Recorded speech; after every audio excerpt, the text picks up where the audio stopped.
Well, if there was ever an opportunity for skepticism to be part of a conversation about economic and fiscal policy, you might expect the skepticism to come from the private sector. And so I am going to exercise delight in anticipation of what Jerry Gouveia is going to say. Join me in welcoming Mr. Jerry Gouveia from around.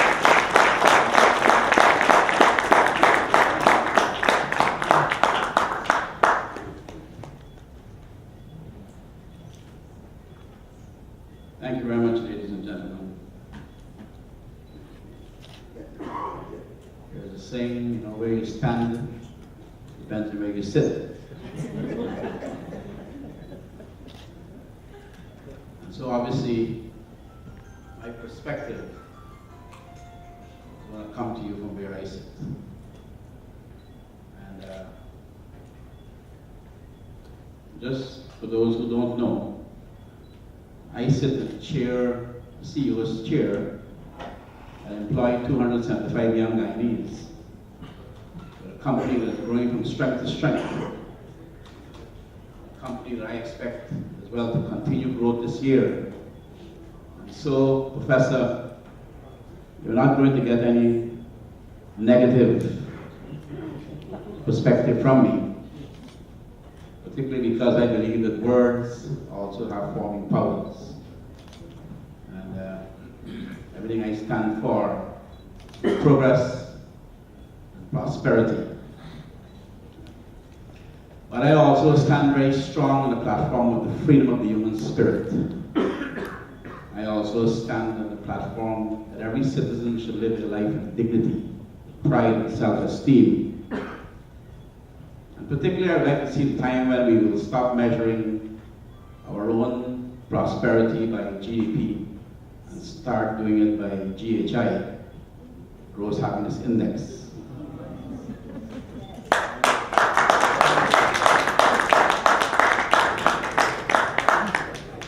And for me, I believe the foundation of everything that we stand for as adults in this room, as leaders, should be dealing with the number one issue that faces our country today. Number one, like I said, this is from where I sit. Job creation for our young people. Everything we do should be focused on creating jobs for our young people. And I'm not just talking about any jobs. I'm talking about jobs that allow young people to live their lives with dignity and pride and self-esteem. Not to have young people depending on handouts, government generosity. But jobs that will give them the pride, will pay them well. I'm also a product of the Guyana National Service. And in the Guyana National Service, we spoke about the three pillars of national development. And obviously the obvious one, economic development. And then particularly and very important is the concept of human development. So that we don't want to run away economic development and leave people behind. So we gotta have nation building as the third pillar. Nation building, social cohesion, respect for our flag, our national anthem, each other. And so the three pillars is economic development, human development, and nation building. So social cohesion is a very important part of that. And all of these things, and if we do it right, should contribute in a significant way to the GHI, the Gross Happiness Index. And I will leave it to you to look at our country over the last 50 years and to see which one of our governments have ever gotten it right. Because as far as I remember when I was a young man in national service, we paid a lot of attention to nation building. I love my flag. I love my national anthem. I love each other. We were in national service planting everything together. But our economic system faced a lot of hardships. And so what we needed to do in human development, even though I was a product and recipient of Government of Guyana scholarship. 90% of the people that had that scholarship immediately came back to Guyana, left Guyana, the minute their obligations were finished, because the country did not create the environment to keep them. These were educated young people now that came back home to live, and whatever. Economy was not geared to take care of them. So we lost large numbers of educated young people that was paid for by taxpayers' money.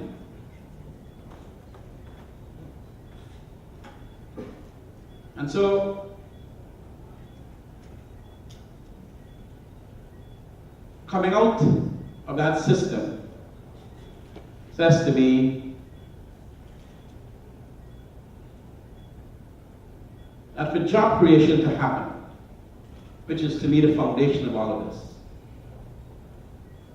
because government needs taxes, taxes will come from the private sector, from job creation. Government will also create jobs, but they'll create jobs with money that is generated by the private sector. What that means is that the private sector is central and important to everything that is happening.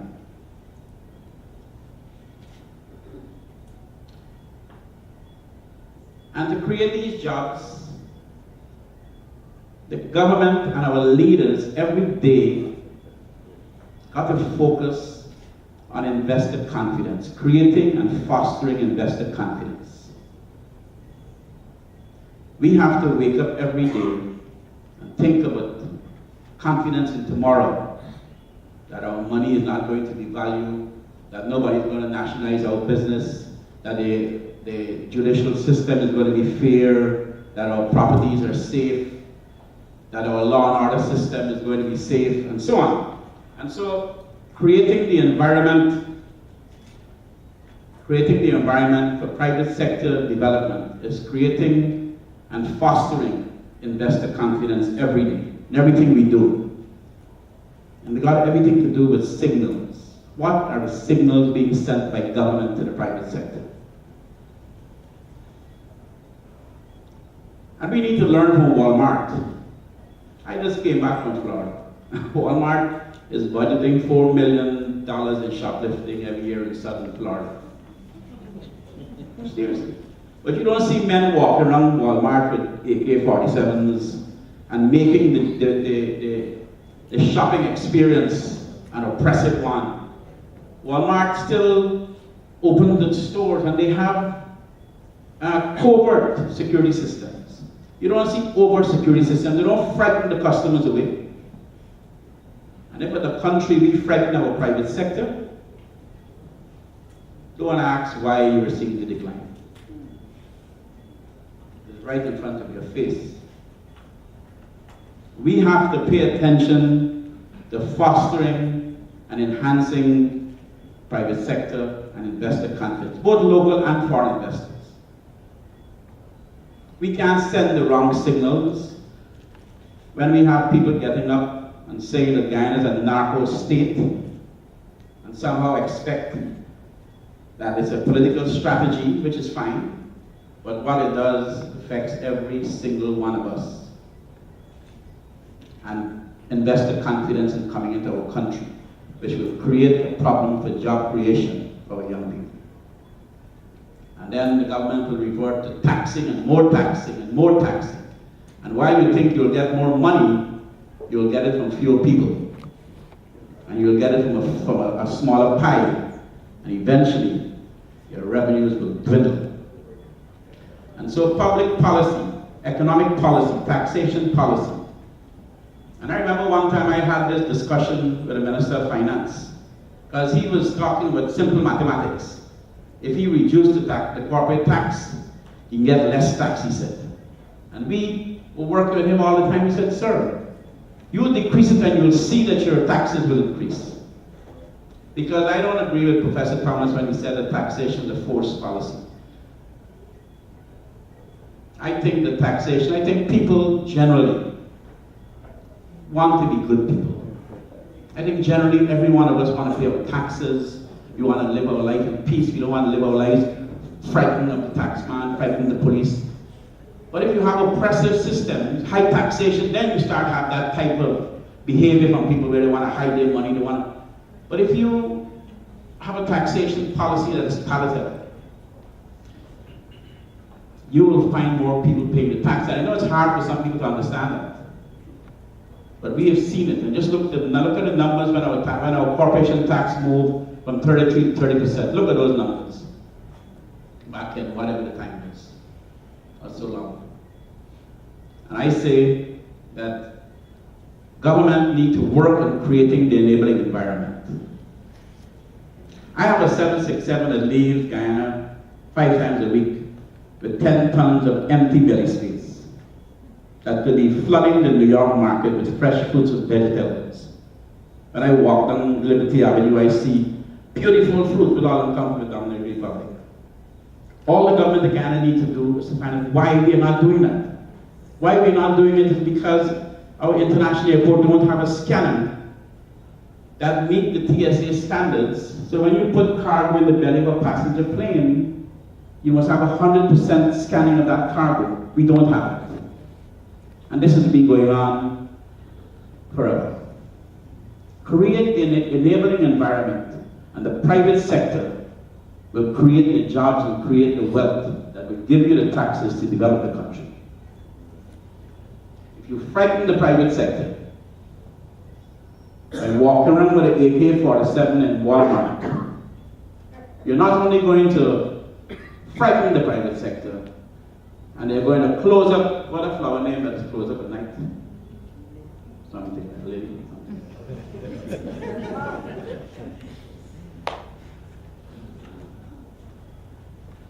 But you're going to chase the customers. And so, from a private sector's perspective, I wanted to put on the table where you stand depends on where you sit. And I sit in a position as a job creator. And I started my company 25 years ago with 3 people, and today we employ 275, and we're climbing and growing. And we are in the business of marketing Guyana. And I will end by saying this. A couple of years ago, I was sitting with an ex-minister of finance. I believe he was, I'm not sure he was, from Grenada. And he was in government at the time, but he was right here at Pegasus, and he was telling me the story while he was in government. The opposition at the time, as part of their political strategy, started an attack on the government of the day, painted this terrible picture of the government, and might have been so, as part of their political strategy. But not knowing and doing that, every word came out of their mouth went into the public media. And what they were in fact doing is damaging the image of their country, Grenada. And so when they lost the government, and they did, because if you paid any government bad enough, they will lose, and that's fine. We need changes of government, nothing is wrong with that. But they inherited a bankrupt country. And he said to me, now that I'm in opposition, we are tempted every day to paint the same picture of them that they painted of us. But we are trying hard not to do it, because we recognize that when we get into government, we are left with the basket. And so they didn't do it. And they're back in government now. And they're trying to rebuild Grenada. And so I will say to every one of us in this room here tonight, that while we talk about policies, and taxation policies, and public financing, I think it's important that we deal with the subliminal things, the things that will affect our self-esteem, our GHI, our ability to feel a sense of freedom and pride. And if we believe that we will close our country up, we need to look around us and find out why Suriname is in decline, why Trinidad is in decline, why Venezuela is in decline. And while there may not be a commonality between the 3, I think we'll learn a lot from it. Thank you very much.